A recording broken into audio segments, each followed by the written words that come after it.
Welcome! Il y a eu pas mal de réactions à droite à gauche au sujet de ma vidéo réponse à hygiène mentale, que vous pouvez voir là, sans oublier bien sûr d'aller voir d'abord la vidéo d'hygiène mentale ici, sur la régression vers la moyenne, mais l'objet de ma réponse était le traitement qu'il donnait à la mesure du quotient intellectuel et au test de quotient intellectuel, mais je vous propose de regarder les vidéos si vous ne savez pas de quoi je parle, comme ça m'évitera de tout résumer. Parmi ces réactions, certaines étaient positives, certaines négatives, certaines avaient compris ma démarche, d'autres non, mais la plus intéressante a été sur Twitter, par la personne qui tient le compte des rencontres de l'esprit critique de Toulouse, qui nous a interpellés donc, Hygiène Mentale et moi, enfin Christophe et moi, pour savoir s'il y avait eu une suite à un échange et si on s'était rencontrés. Donc je vous lis ce tweet. Avez-vous pu discuter, Hygiène Mentale et Intensément Podcast, un sujet passionnant et une contradiction à mener avec respect et courtoisie, ça donne envie de vous voir échanger plus en avant. J'étais flatté.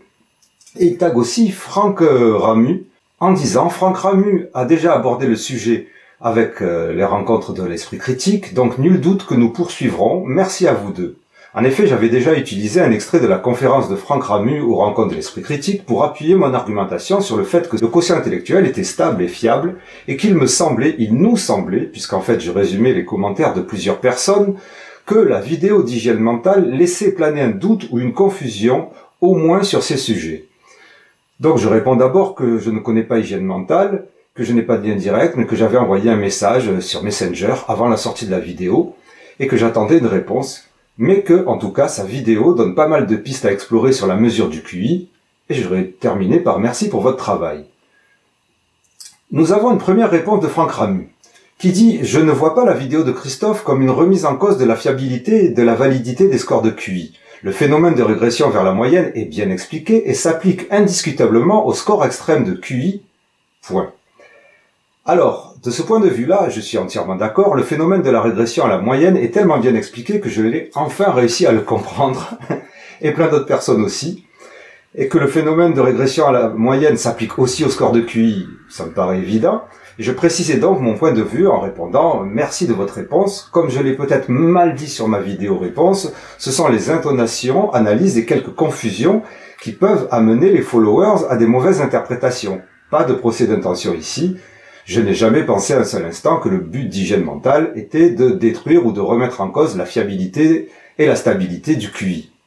Ceci dit, ces fameuses mauvaises interprétations par les viewers que j'appréhendais, en voici quelques-unes sous la vidéo d'hygiène mentale en commentaire.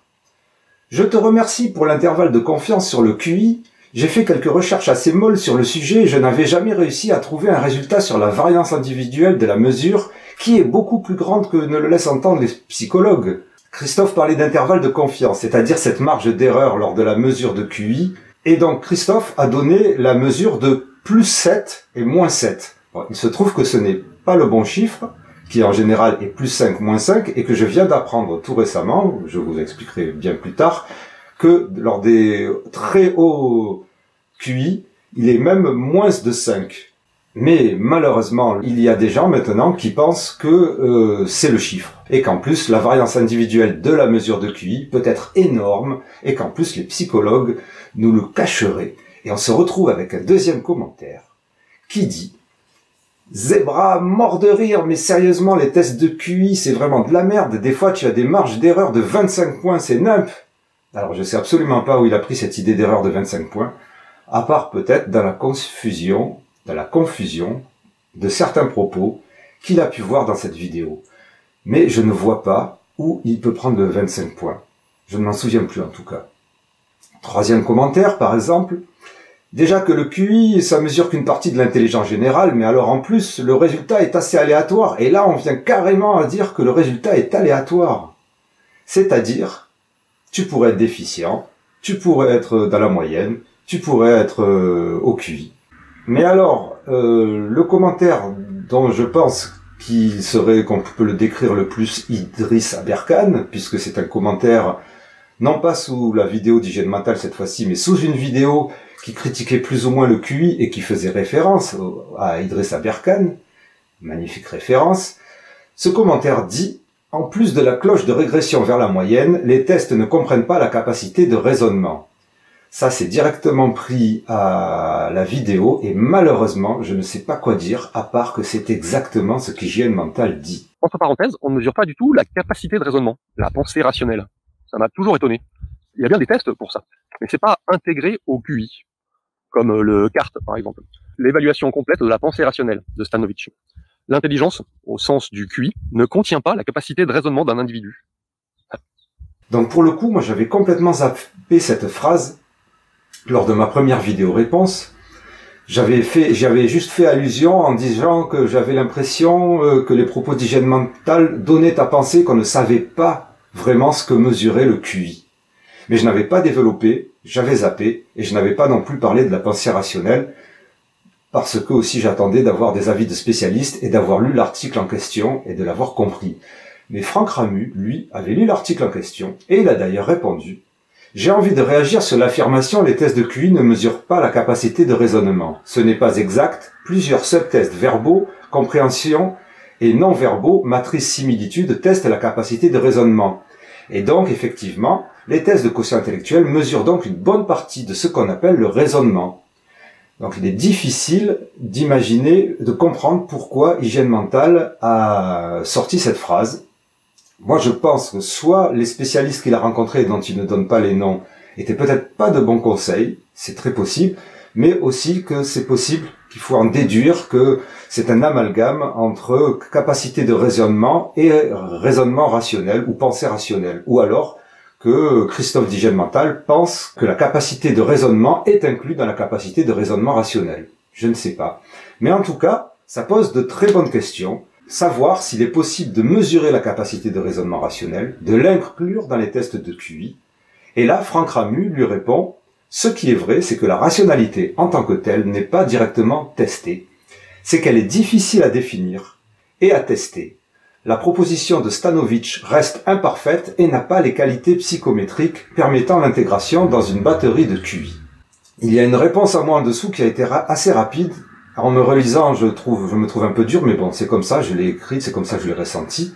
Je disais que c'était un passage de sa vidéo qui était relativement négatif et que surtout, il parle comme si les tests existaient déjà, alors qu'en fait, c'est écrit dès les premières lignes que c'est un prototype. Je pense aussi que ce que Christophe ne savait pas, et que moi j'ai appris très récemment, c'est le temps qu'il faut pour l'élaboration d'un test de QI.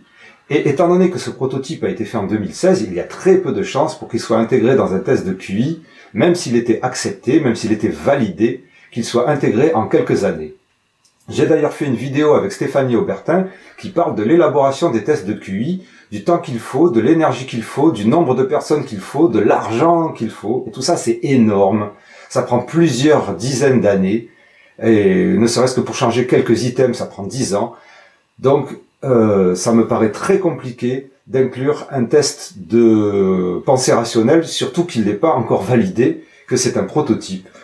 Donc, cela explique les raisons que donne Franck Ramu sur le fait qu'on ne peut pas l'inclure dans la batterie de tests de QI.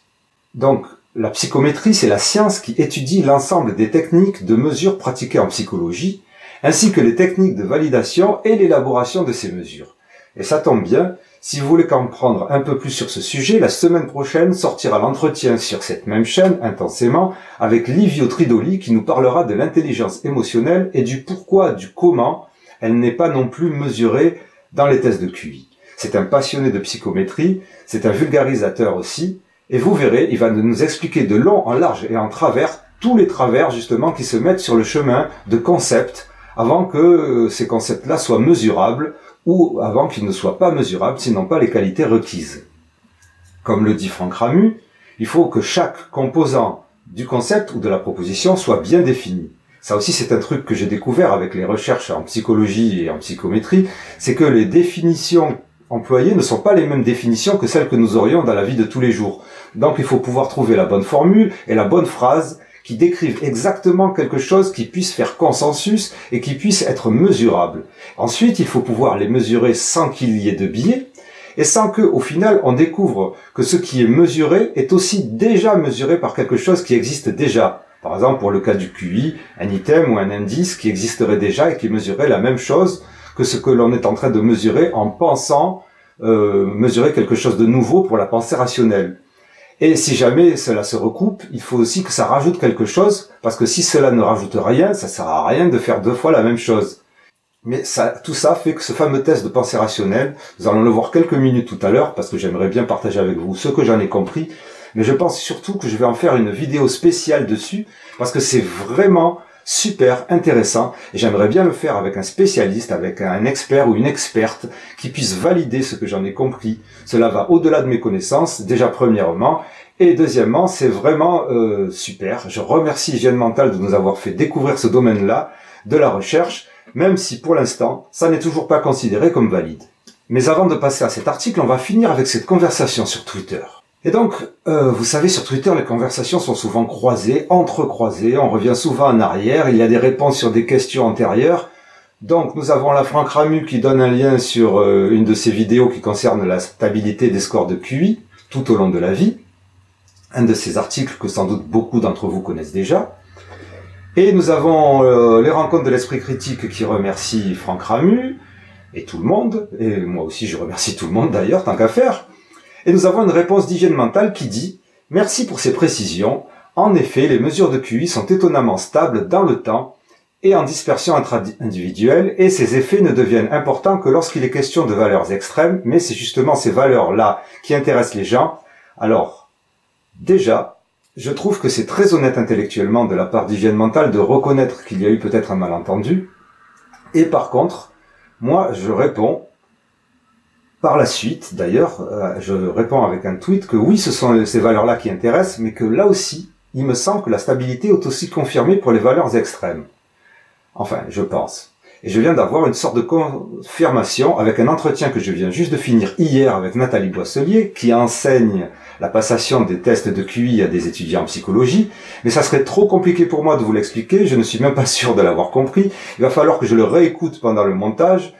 L'entretien sortira le mois prochain, donc je suis désolé, il va falloir attendre pour avoir la réponse de Nathalie Boisselier dans un entretien qui ne parle pas de ça précisément, ou en tout cas pas que de ça, mais entre autres, puisqu'on va parler de toute la mesure du quotient intellectuel, de comment il est enseigné, de bien d'autres choses. Et ça va être un entretien super intéressant, notez ce rendez-vous pour le mois prochain.